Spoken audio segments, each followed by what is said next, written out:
La visite du président s'est déroulée dans la région de Matam avec vraiment beaucoup d'enthousiasme et tout ça. Mais malheureusement, dans toutes ces activités, nullement les personnes en situation de handicap ont été prises en charge. À part son tour, lorsqu'il était à Canet, il a parlé des bourses de sécurité familiale et autres. Voilà.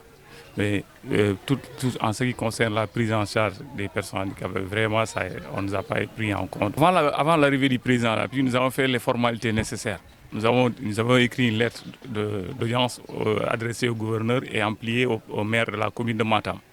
Nous l'avons déposé, mais malheureusement, jusqu'à son retour, on ne nous a pas appelé et on ne nous a pas impliqué. Ce qui nous a fait le plus mal, c'est lorsqu'on a appelé toutes les couches de la jeunesse à la gouvernance. On n'a nullement appelé les personnes en situation de handicap. Et pourtant, nous avions beaucoup de doléances à soumettre au président de la République pour la région de Matam. Alors, la première doléance, c'est d'abord le centre d'appareillage. Vous savez que la région de Matam est très vaste. Nous avons beaucoup de membres de personnes en situation de handicap qui ont des problèmes d'appareil. Mais au début, lorsque Matam était un département, nous étions rattachés à Saint-Louis. Mais lorsque Matam a été érigé en région, alors on nous a laissés à nous-mêmes. Donc, dans la région de Matam, il y a 2 hôpitaux régionaux. Il y a l'hôpital de Ourossogui et l'hôpital de Matam. Je trouve anormal quand même qu'on ne puisse pas insérer un centre d'appareil dans l'une de ces hôpitaux. Et c'était notre doléance principale qu'on voulait faire part au président de la République pour qu'on puisse quand même régler une partie des problèmes des personnes en situation de handicap. L'autre problème aussi, c'est au niveau de problème de santé et d'éducation. Nous avons vu qu'au niveau de la région de Matam, seules les personnes en situation de handicap léger qui vont à l'école. Les personnes en situation de handicap lourd ou moindre sont exclues du système. Et la même chose pour la santé. Pourquoi?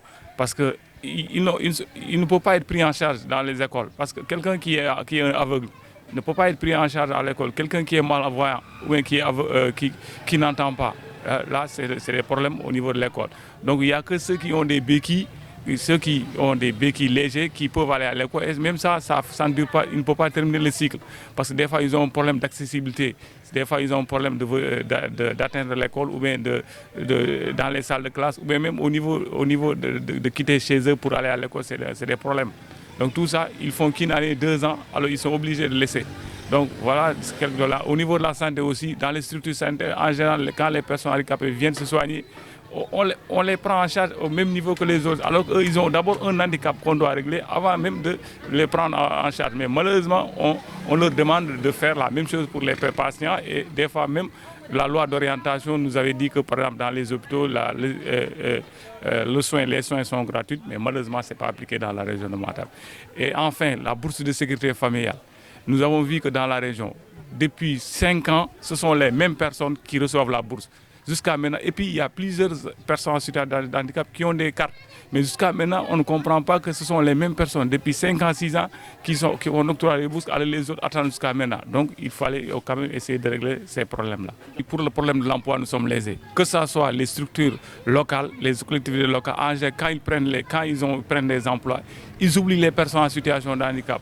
Et même l'État, des fois aussi, avec les recrutements, en général, les personnes en situation de handicap ne sont pas prises en charge.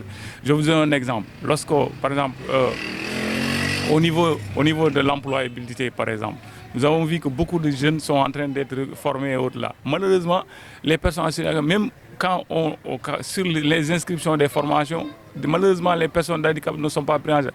Moi-même, que vous dis, j'ai été obligé d'aller voir, parce que j'ai eu une formation que je voulais faire, j'étais obligé d'aller voir au niveau de la structure pour dire que de m'inscrire, parce que moi, au moins, ça m'intéresse. C'est à la 2e journée qu'on m'a inscrit pour faire cette formation-là.